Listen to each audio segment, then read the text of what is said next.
Olá, no programa de hoje, Alesp Cidadania, nós vamos falar sobre a utilização do laser no tratamento de várias doenças. Para essa conversa, eu recebo aqui nos nossos estúdios o Dr. Álvaro Pereira, que é cirurgião vascular e também especialista em laser. Doutor, seja bem-vindo. Muito obrigado pelo convite, é um prazer muito grande estar aqui com vocês novamente.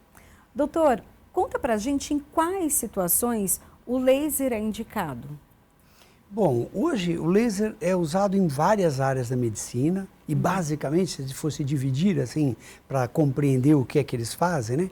Existem uns lasers que são mais potentes e uns lasers ou equipamentos de LED que são menos potentes. Esses de menos potência, basicamente, hoje em dia quase tudo é LED, eles são de estímulo e os lasers, eles machucam ou destroem um determinado tecido e o tecido vai ser recuperado, vai ser regenerado. Às vezes você prefere os de alto desempenho, vai o de alta potência e muitas vezes você usa os de baixa potência. Aí eles são usados em várias áreas da medicina. Na dermatologia é muito utilizado, porque a dermato é fácil, o acesso é muito fácil, né? Mas em outras especialidades também. Desde proctologia, a cirurgia vascular, hoje em dia para a remoção da veia safena, por exemplo, praticamente só se faz isso com laser, e não como era feito antigamente, que você extirpava ou retirava a safena, porque machuca menos, a recuperação é mais rápida, é tão eficiente quanto, então o laser ocupou esse espaço. Mas você vê, ele destrói ali o vaso, né?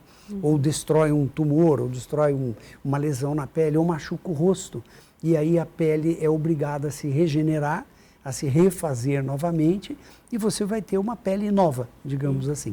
Existem vários lasers, vários padrões de laser, laser de Neodym-Yaghi, laser de rubi, alexandrita, CO2, né? Cada um é para um objetivo definido, né? Mas isso melhorou muito nos últimos 20 anos, nossa, aumentou bastante.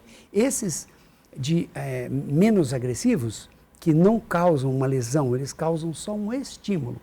Porque você dá um tanto de energia lá para a célula absorve essa energia e ela fica, digamos, turbinada, vai? Ou como se você carregasse a bateria da célula, né? E aí ela trabalha mais, melhor, então ela vai fazer melhor as funções dela, né? E quase sempre esse método de tratamento chama-se fotobioestimulação ou fotobiomodulação, também é utilizado. Tem vários nomes, mas então seria fotobiomodulação e lasers mais agressivos, né? Tem vários aparelhos no mundo inteiro, isso hoje já é espalhado completamente. Os países desenvolvidos todos que tenham órgãos regulatórios, tipo como a gente, como tem a Anvisa, FDA, americano, canadense, japonês, todos esses países aprovam o uso desses equipamentos aí, todos, desde fotobiomodulação até todos os lasers. Espalhou totalmente na medicina de uma maneira geral. Esse para o estímulo, ele é utilizado mais na questão estética ou também tem para outras questões? No caso ali, né, facial? Existe assim, ele é muito utilizado para coisas estéticas também, por exemplo, para o envelhecimento. Existem umas máscaras de LED, que você já deve ter visto, porque hoje em dia está tão comum isso. Sim. Então, existem umas máscaras de LED, por exemplo, que a pessoa usa sistematicamente. Quando a gente vai envelhecendo, as células trabalham menos, elas vão perdendo a capacidade de se reproduzir, elas vão ficando mais fracas, né? E o que a fotobiomodulação faz é justamente aumentar a produção de energia da célula. A célula fica otimizada. Aumenta a produção de energia e de outras substâncias também, né? Um conjunto de respostas biológicas que a célula tem e que faz com que as células trabalhem melhor. Então, por exemplo, uma máscara de LED usada sistematicamente, todo dia, ou 3, 4 vezes por dia, em casa, tem praticamente o mesmo efeito do que você fazer, por exemplo, um laser de CO2 a cada 6 meses na clínica, no consultório. Então, ou eventualmente você faz um laser de CO2 a cada 6 meses no consultório, mais a máscara todos os dias. E é por isso que a gente vê muito frequentemente pessoas, hoje em dia, que você olha, a pessoa fala, quantos anos ela tem? Tem 60. Mas você olha e fala, mas não é possível que essa pessoa tenha 60 anos, porque ela parece muito menos, né? Isso é uma coisa que a gente tem visto demais hoje em dia, né? Sim. Claro que tem todo esse problema do, existe o excesso, a pessoa fez coisas demais, ou tipo, típico desse questionamento é o excesso do aumento da boca, do não sei o quê. Claro, isso tudo existe também, mas vamos dizer, é um posicionamento pessoal da pessoa, do cliente e do médico também, do profissional que trata, né? Sei lá, uma pessoa que recobre os dentes e quer um dente extremamente branco. E tem outras que falam, não, assim também não quero, isso é demais, porque não é tão real assim. Enfim, é uma postura mais de, vamos dizer, de opinião da pessoa sobre o que ela quer. Então, por isso que às vezes a gente vê excessos, mas que excesso para mim, às vezes não é excesso para você. Então, a gente tem que respeitar. Mas até quando se fala no excesso, pode ser prejudicial à saúde? O senhor comentou, de repente, ali a cada 6 meses, um laser com CO2, mas todos os dias é possível colocar ali uma máscara de LED. Isso pode, ao longo do tempo, sobrecarregar uma célula, trazer uma outra doença ou não? Não tem risco? Sim, existe sim. Tá. Porque quando você solicita a célula além do que ela é capaz de dar, claro que você está sobrecarregando e supostamente, vamos dizer assim, se você tem um caminhão, que é muito bom, que é ótimo, mas você usa ele numa estrada toda esburacada, carregando pedra na chuva, todo santo dia, o caminhão vai acabar mais cedo, né? Então, mais ou menos isso. Né? Se você sobrecarrega, você pode ter no futuro alguma repercussão. E aí depende muito do profissional conseguir mostrar para a pessoa, falando, não, olha, tem um limite, não vamos exagerar, nada disso. Essas fotobiomodulação, como eu falei, elas não têm efeitos colaterais, porque modulação, o nome correto, eu disse fotobioestimulação, fotobiomodulação.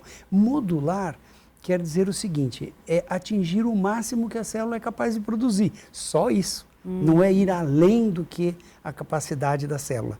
Então, é só melhorar a função. Digamos assim, seria como você dar condições, as melhores condições possíveis para uma planta crescer. Então, você dá o adubo, você dá água, a quantia exata de luz, porque uma planta precisa muito, outra planta precisa menos. Então, se você der a quantia tudo certinho, a planta vai crescer o melhor possível.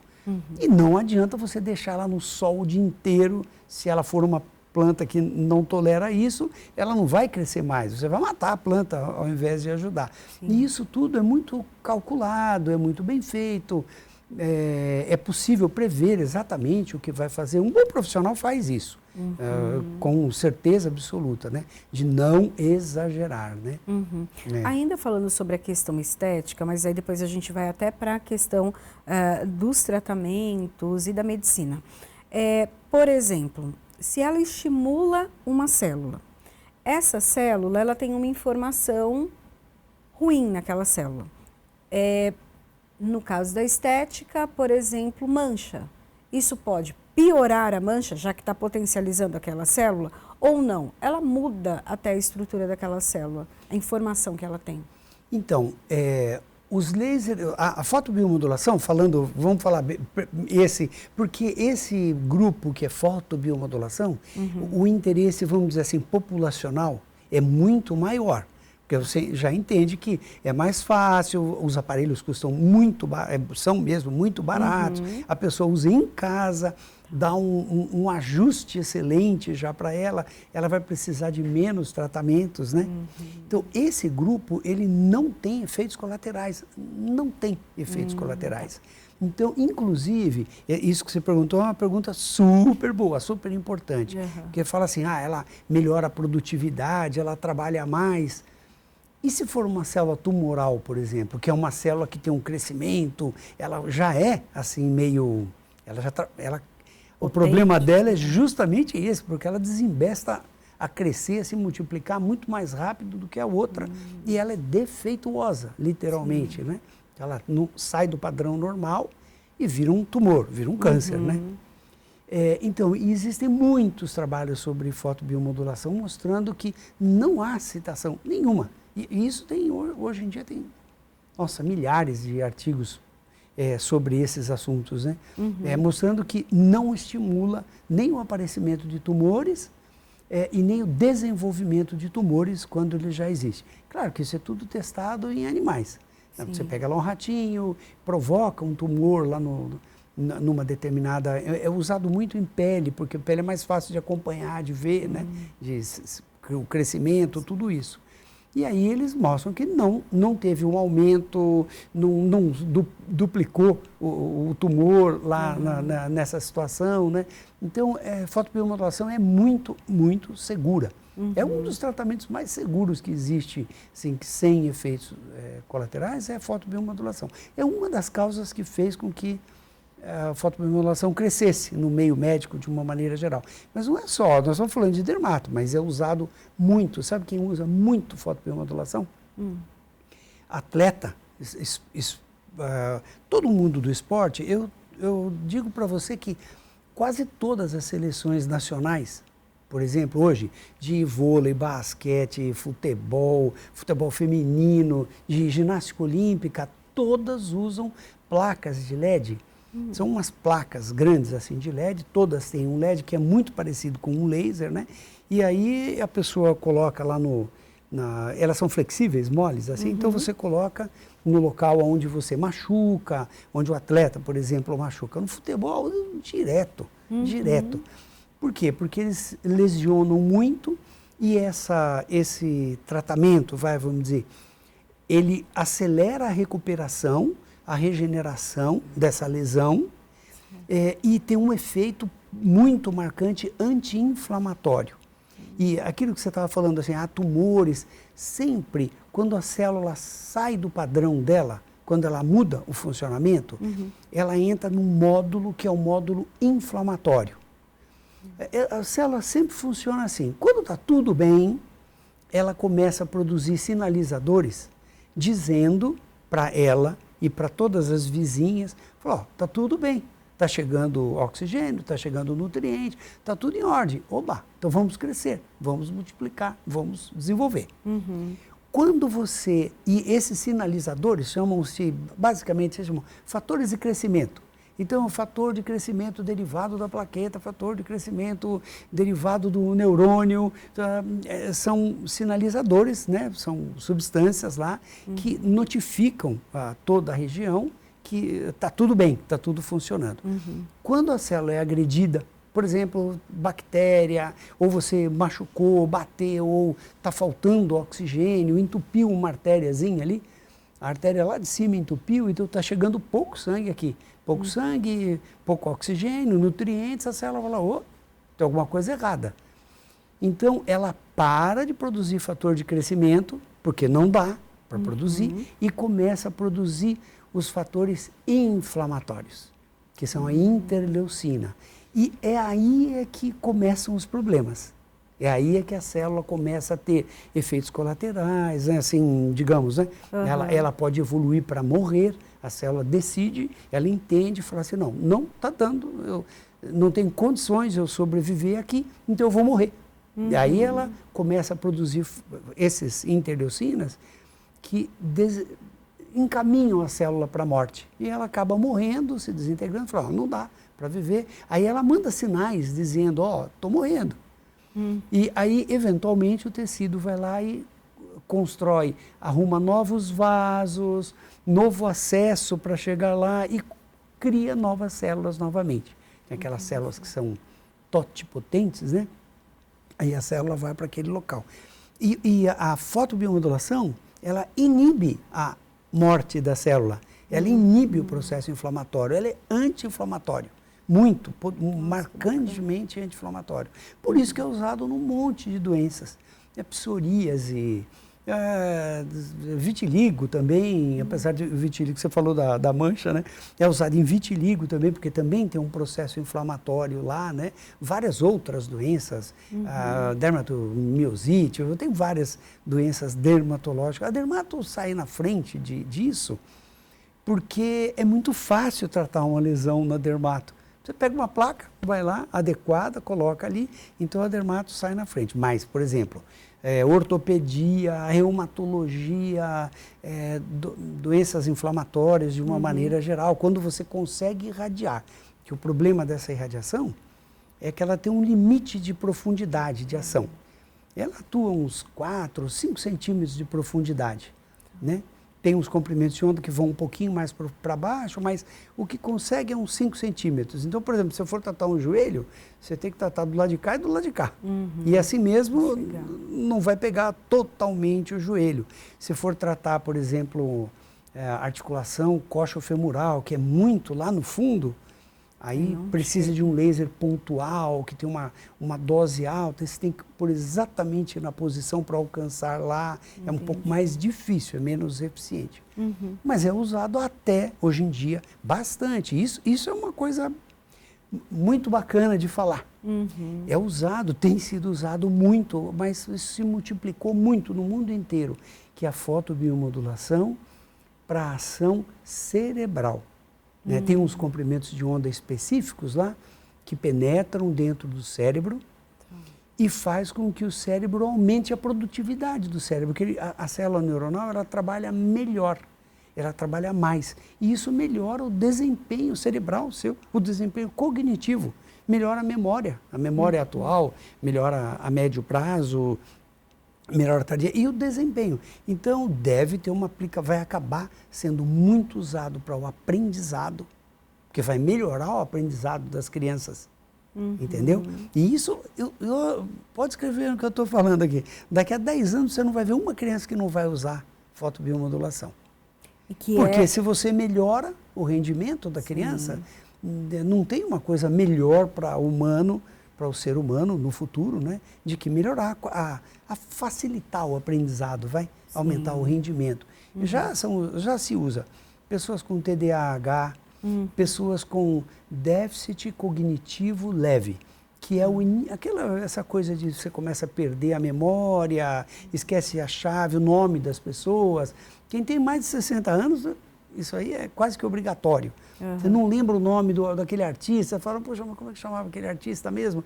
Poxa, mas é um nome tão comum. Daqui a meia hora você lembra, mas na hora você não se lembrou, com aquela facilidade que você se lembrava, né? E isso tudo melhora, tanto para déficit cognitivo leve, nos estados iniciais de demência e nos mais avançados também, mas os mais avançados já é mais complicado, porque para recuperar. Você consegue, às vezes, equilibrar, não deixar evoluir, né? Mas para tratar é um pouco mais difícil, porque aí já tem uma atrofia do cérebro e aí é um pouco mais difícil. Aí entra muito a vascular nesse assunto todo, porque um dos princípios básicos que leva a isso justamente é o estreitamento das artérias, dos vasos que levam o sangue para o cérebro. Então, e como o cérebro é muito dependente de sangue, muito, muito, muito. Pra você ter uma ideia, o coração bombeia um tanto de sangue, né? 20% vai para o cérebro. 20%. O cérebro pesa 1 quilo e nem 1,5 quilo não pesa. E recebe esse tanto todo de sangue, porque ele usa todo esse volume de sangue. E aí, quando você vai, esses vasos que vão para o cérebro, que são poucos, né? Na verdade, são 2 consideráveis, assim, que são as 2 carótidas, e 2 michuruquinhas que partem lá atrás, são as 2 vertebrais. Então, na hora que começa a entupir isso, e todos nós temos isso também, porque é inevitável, é quase a mesma coisa que falar que você vai ter cabelo branco, claro que vai. E vai ter arteriosclerose também dos vasos que vão para o coração, para a perna e para o cérebro. E aí começa a ter o declínio da cognição. Né? Você começa a perder essas coisas todas, memória, o raciocínio fica mais lento, você já não consegue mais aprender tão bem as coisas. Né? E isso tudo a fotobiomodulação atua bem, funciona. Por isso que eu digo que daqui a algum tempo isso vai ser... E tudo vem das pesquisas dos lasers, né? Que foi se diversificando e atingiu tudo isso. E daí, no caso do cérebro, porque o senhor deu o exemplo das placas, né? Que são colocadas, de repente, ali numa parte muscular. Mas aí, do cérebro, também são placas ou, de repente, capacetes, bonés, tiaras. Existem uns capacetes assim mais futuristas, assim, que tem locais específicos para irradiar, né, para determinados problemas mais específicos, mas em média, e eu acho que no futuro vai ser assim, vão ser uns capacetes que tem LED em todas as porções, né, porque você irradiando lá dentro, esse efeito, ele chama-se parácrino. Parácrino quer dizer, o efeito não é só aqui, é aqui e na redondeza. Então, se você irradiar o cérebro inteiro, digamos, aqui em cima, né? Um pouco desse efeito vai vir para cá, um pouco daqui vai vir para cá, um pouco daqui vai vir para cá, e no fim, mesmo nas regiões centrais, que no caso da cognição é importante, porque tem uma estrutura lá bem no miolão assim, do cérebro, que é o hipocampo, chama-se, que é muito importante na formação da memória. E novas memórias também e tal. Então, você tem que irradiar o hipocampo também, né? Então, e esses aparelhos fazem isso. Já tem no mundo inteiro. No mundo inteiro. E já tem muita gente usando ou ainda é um procedimento muito caro? Muito. Não é. Tá. Porque esses equipamentos, na hora que foi possível fazer LEDs com esses comprimentos de onda que são muito específicos, quando se conseguiu fazer, né? Porque os LEDs, a gente usa LED em todo lugar hoje em dia, né? Mas o LED, ele produz uma determinada radiação. O LED branco, por exemplo, que é a luz branca, foi facinho de chegar a fazer isso. É uma pastilhazinha amarela, assim, se você olhar a lâmpada, você vê que sempre tem uma pastilhazinha amarela. Mas ele emite a luz branca ou amarela. E no caso não é a branca, não é a amarela, é um vermelho e infravermelho bem específico ali, que foi difícil desenvolver LEDs fortes o suficiente, adequados o suficiente para poder fazer. Mas isso é assim, uma pessoa conseguiu lá em Taiwan, um ano depois tem em todo lugar do mundo, já tem alguém, porque descobriu o método, que substância que precisou adicionar ali a esse produto, né? O arsenieto de galho, que é utilizado, e aí pronto, e aí foi, quando apareceu, as coisas foram ficando muito mais baratas. Os primeiros lasers para fazer isso, vamos dizer que os primeiros custavam aí 200, 300 mil reais um aparelho. Hoje um capacete de LED custa 2 mil reais. Então, de 200 para 2, entendeu? E a tendência natural é que isso caia ainda mais. Por isso que eu digo que, do ponto de vista populacional, é uma coisa que tem muito futuro, que tem bastante futuro. Aí, doutor, eu estava pensando na questão que o senhor disse, que trata, por exemplo, a inflamação ali do organismo, a inflamação que a célula tem. Muitos alimentos causam essa inflamação. Por exemplo, a pessoa faz o tratamento, mas ela precisa também ter uma mudança de estilo de vida, porque senão vai ser só um paliativo, né? Quase sempre envolve além daquilo, por exemplo, o rosto, você quer diminuir a velocidade do envelhecimento do rosto, ficar mais bonita. Vai funcionar? Uma máscara de LED boa, adequada? Vai, é certeza absoluta. Mas se você fuma pra caramba, não dorme direito, bebe demais, sol, exposta, aí tem você aparelho que ajuda. É a mesma coisa que querer competir numa corrida de 100 metros com uma bola de 10 quilos pendurada na perna, não vai dar, entendeu? Ainda assim vai ser melhor do que não fazer nada, mas claro que não vai ser tão bom quanto se você não cuidar. E sempre tem um conjunto de coisas que melhoram a qualidade de vida de uma maneira geral. Melhorar a qualidade que a gente fala, não é a qualidade emocional, que é outro problema que tem que ser considerável também, bastante considerado. Mas é melhorar a qualidade no sentido biológico mesmo, de que a célula tem uma condição boa para crescer, como uma plantinha, né? Que você tem que dar toda a qualidade para ela. E isso tudo que você falou, o sono é extremamente importante, a alimentação, essa história de alimentação variada com várias, com vitaminas, com todas as vitaminas, com todos os sais, minerais, oligoelementos, e proteína, o suficiente para você sobreviver. Então, se você se alimentar direito, você dá os nutrientes que as células precisam. Eu falo assim, você deu tudo que a célula precisa, né? Só faltou magnésio, silício e alanina, digamos. Não, se faltou 3, já não vai funcionar. Você quer construir uma casa. Você levou tudo para lá, tudo certo, tudo que precisava, só não levou o cimento. Não, sem o cimento não vai sair, vai ficar ruim de novo, né? Então é por isso que tem que ser tudo. Às vezes tem que fazer suplementação, porque a pessoa não come adequadamente. Tem pessoas que não comem fruta, por exemplo. Ela não come fruta nenhuma, não come. Bom, então você tem que repor de alguma maneira, né? Então às vezes vale a pena. Entendeu? Entendi. Doutor, vamos falar também sobre, o senhor falou até da questão emocional. Hoje, quando a gente pensa, tem questão emocional, pós-Covid, muita gente está perdendo os cabelos. E outras pessoas que enfrentam mesmo a alopécia, que é a perda, às vezes, que total, né? De cabelos, sobrancelhas, pelos. Também é possível tratar isso? A fototerapia, esse tipo de tratamento, né? Fotobiomodulação, que é o nome bonitinho. Eu insisto aí no nome porque, de repente, alguém quer ler a respeito, então tem que procurar como fotobiomodulação. Se você entrar lá no Google Scholar ou no Google normal mesmo, escreve lá fotobiomodulação, nossa, tem um mar de coisas para ler, para saber a respeito.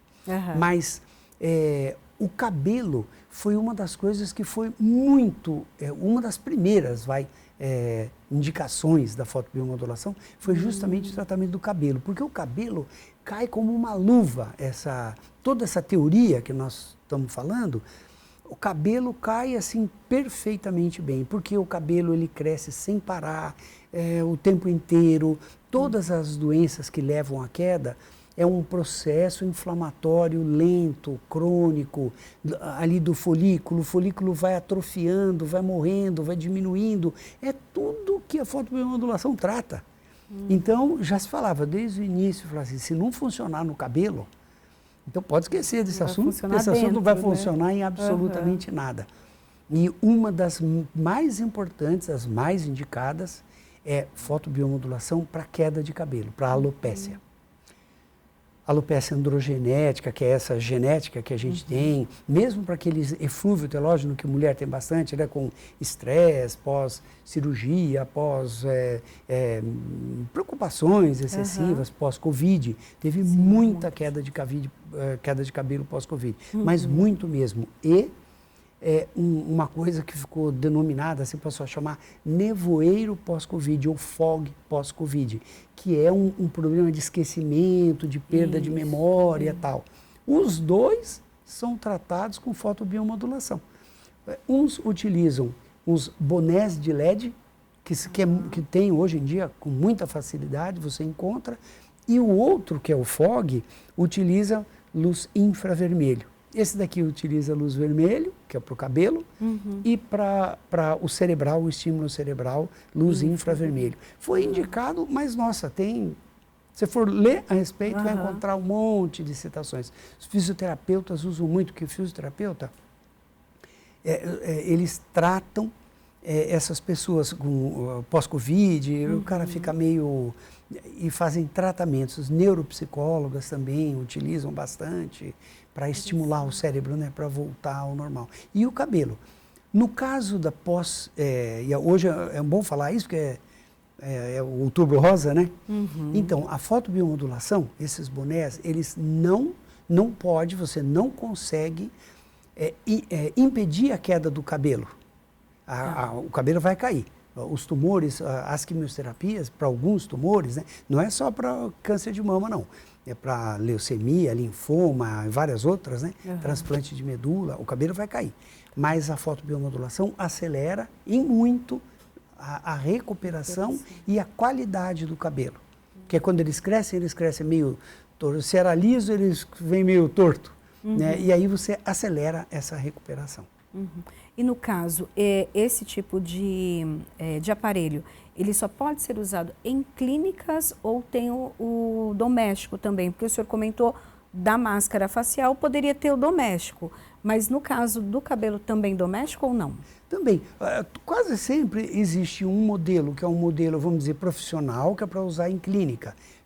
Quase sempre assim, você começa a tratar e a pessoa, o profissional que vai cuidar de você, ele começa a usar um aparelho que é da clínica, em geral é mais potente. E aí você usa 2, 3 vezes por semana, 2 vezes, uma vez só, porque você vai na clínica e usa lá. Aí depois de 1 mês, 2 meses, quando para a queda, melhorou, já está melhor, aí você começa a usar em casa. Porque aí você vai usar todos os dias e por um período longo, entendeu? Mas é completamente viável, porque o custo é muito acessível. Esse é o ponto, acho que é o ponto mais importante para nós, como humanos, né? É justamente o fato de que ele é acessível. Doutor, o senhor comentou que também é possível utilizar nas veias, né? Então, questão das varizes, seria para desentupir? O senhor deu o exemplo aquele laser que mata, né? Tipo, tira a funcionalidade e aquele que tem a regeneração. Isso. No caso das veias, qual é utilizado? Sempre, no caso de veias, sempre você vai usar um laser que mata o vaso. Então, existem uns lasers que a gente chama de transdérmico. Transdérmico é porque você aplica em cima da pele e ele joga uma quantidade de energia maior, dói, incomoda, dá uma queimadinha. E você queima o vaso em especial, porque o laser ele é mais absorvido pelo vaso do que pela pele, então você, machuca o vaso. E o vaso ele é muito sensível, muito delicado. Então você agrediu um pouquinho, ele morre. Então é sempre assim. Se o vaso é superficial, fininho, aqueles vermelhinhos finos, então você pode usar um laser transdérmico. Para tratar a veia safena, que é as varizes, aí não, tem uma sondazinha que você enfia na safena desde lá do pé ou do joelho, entra dentro da safena, lá por baixo da pele, né? Aí ele é bem mais potente e ele machuca mesmo, queima lá dentro. Você tem que fazer anestesiada. É como se fosse uma cauterização. Isso, é uma cauterização. Na prática é uma cauterização. Existem uns aparelhos, inclusive, que não usam o laser, eles usam, chama-se radiofrequência. Sabe aquele bisturi elétrico que queima, não é? Não, é o mesmo, você usa um bisturi elétrico, só que ele queima só aqui na pontinha, né? Aí você vai queimando, volta, vem um pouquinho, queima. Pronto, e aquela veia morre ali, sem você precisar retirar, que para retirar machuca muito mesmo. O método é mais agressivo, é mais invasivo. Os dois são invasivos, mas a recuperação era bem diferente. A recuperação era muito mais complicada. Então o laser é melhor, para isso aí, nessa condição. E o laser transdérmico, ele não é tão poderoso assim. O laser transdérmico ele é bom para alguns vasinhos. Porque ele tem uma limitação muito grande. Quando o vaso é um pouquinho mais fundo ou é um pouquinho mais grosso, ele não consegue tratar. Então você acaba tendo que associar aquelas punções tradicionais, que é a escleroterapia. Escleroterapia, crioescleroterapia, outros métodos. O laser não dá conta. É útil. Em algumas pessoas ele funciona muito bem, mas é mais uma ferramenta. E não é... É o que a gente fala sempre assim, um alicate é um alicate, um martelo é um martelo.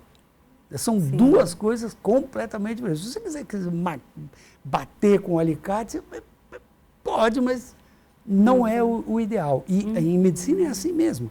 E existem lasers que são bons para um tipo de vaso e lasers que é bom para outro tipo de vaso. Por exemplo, aquelas manchas avermelhadas assim no pescoço, que chama poiquilodermia. É um monte de vasinho fininho. Para aquilo lá, o melhor aparelho é luz pulsada, luz intensa pulsada.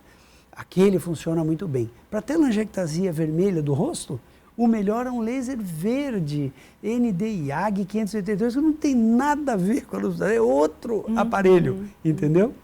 E são vazios também. Então, mas eles são diferentes, a anatomia é outra, o tamanho, a profundidade, e aí outro tratamento.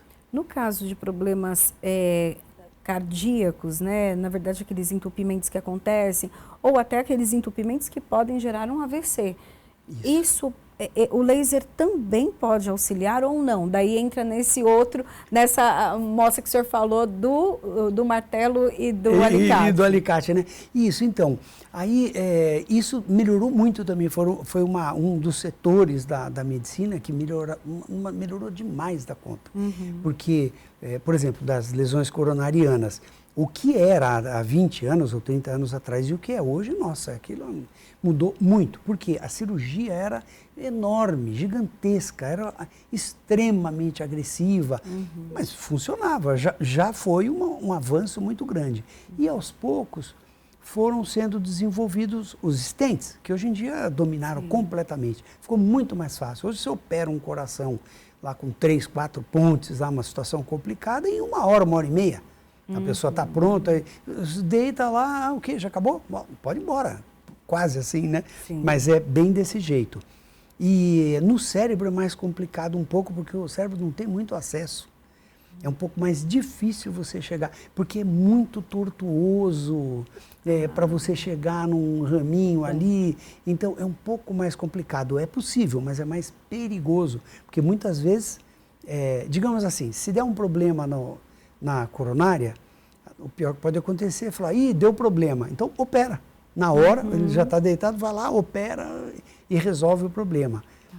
No cérebro não tem como, não tem acesso, né? Porque é protegido pela calota craniana, então é mais complicado. Por isso que não é tão usado. A carótida, sim, que é fora do cérebro. Porque você vai lá, se tiver algum problema, você abre e opera, né? Então é diferente, é uma outra situação. Mas quase tudo isso é feito intravascular, né, que a gente fala. Ou seja, é dentro do vaso que você vai lá e faz. Não é com o laser.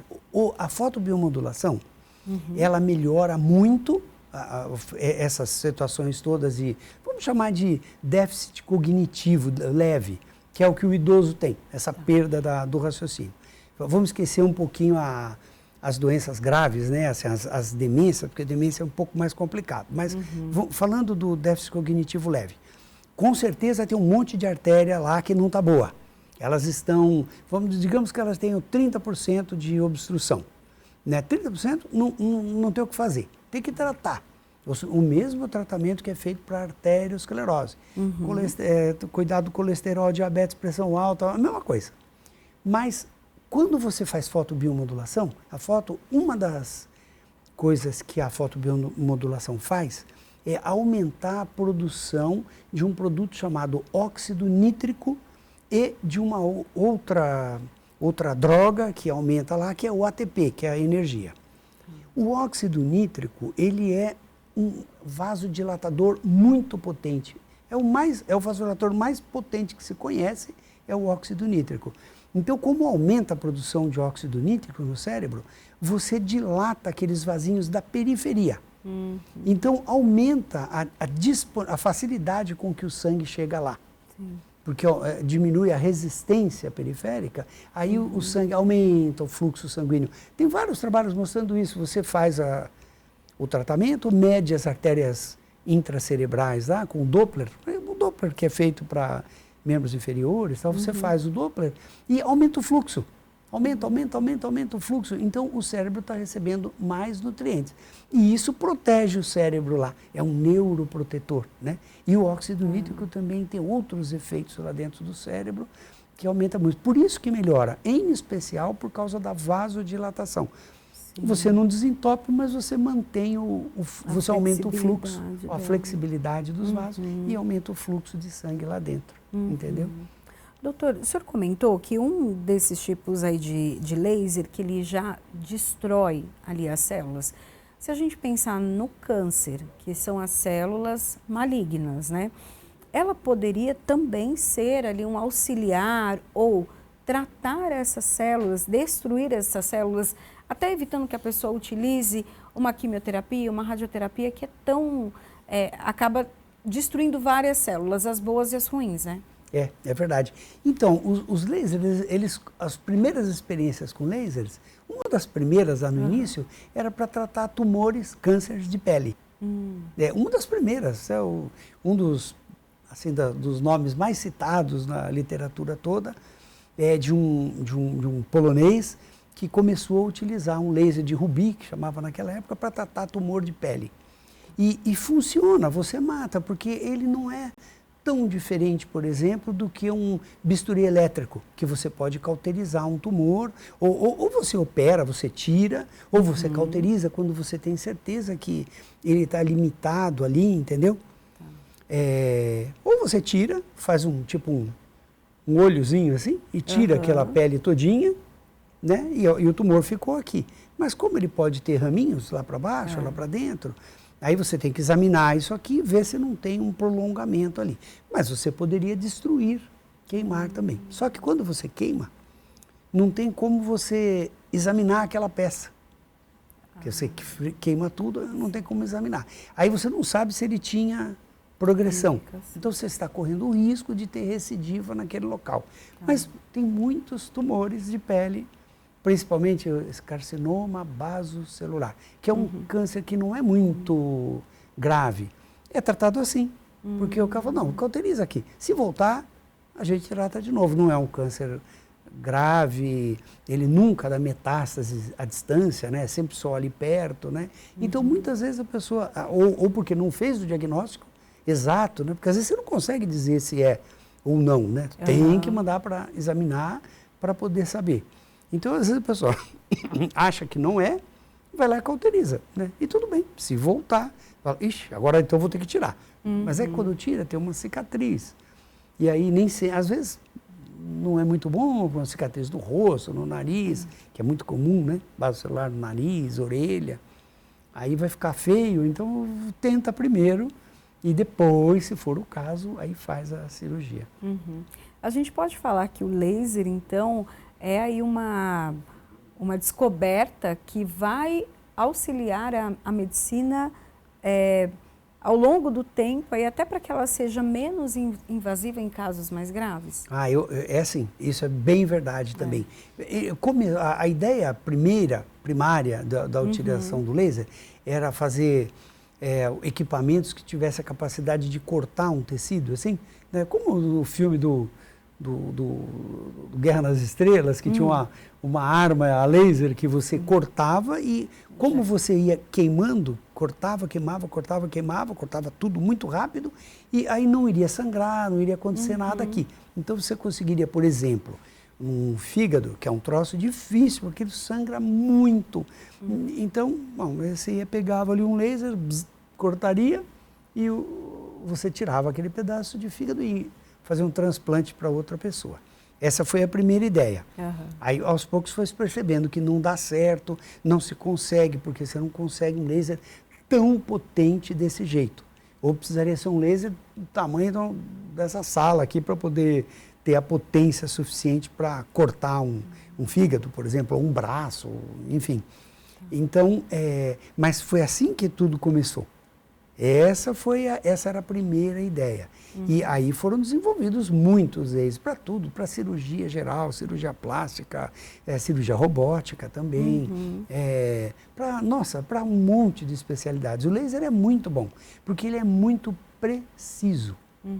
Então, por exemplo, voltando ao laser de CO2, só como referência, quando você dá um disparo do laser de CO2 na pele, por exemplo, você já sabe que ele vai penetrar 0,1 milímetro na pele, digamos.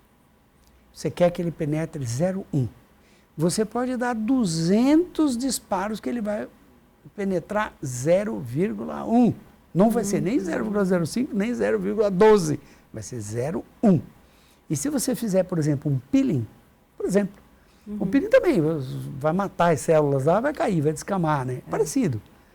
Mas só que o peeling, aqui penetra esse tanto, aqui penetra esse, aqui penetra, não penetra, aqui destrói a pele, forma uma cicatriz aqui, aqui não, aqui sim, entendeu? Entendi. Por quê? Porque não tem um padrão definido. E o laser é extremamente preciso. Você pode atirar de longe com ele, né? A fotomodulação não, sempre é pertinho, você encosta na pessoa, né? Mas também não tem problema, para essa situação não tem problema. Mas o laser não, ele é extremamente bem direcionado, a potência, tudo que você quiser regular, você consegue regular, então funciona muito bem mesmo. Bom, eu quero agradecer aqui, não foi nenhuma entrevista, acho que uma aula que nós tivemos com o Dr. Álvaro Pereira, que é cirurgião vascular, também especialista em laser, que contou para a gente a utilização desse equipamento, tanto na prevenção, quanto também na recuperação ali de células e também como auxiliar de tratamentos. Doutor, muito obrigada pela sua entrevista hoje aqui, essa conversa aqui. Com certeza deixou muita gente ali pensando, eu acho que eu preciso cuidar melhor do organismo, do corpo e tem estratégia para isso, né? É verdade, existe, é só a pessoa precisa procurar um bom profissional, referendado para isso, mas com certeza absoluta vai encontrar, e daqui para frente cada vez mais, certeza absoluta. Muito obrigado a vocês pelo convite para conversar aqui, foi um prazer muito grande. Prazer foi nosso.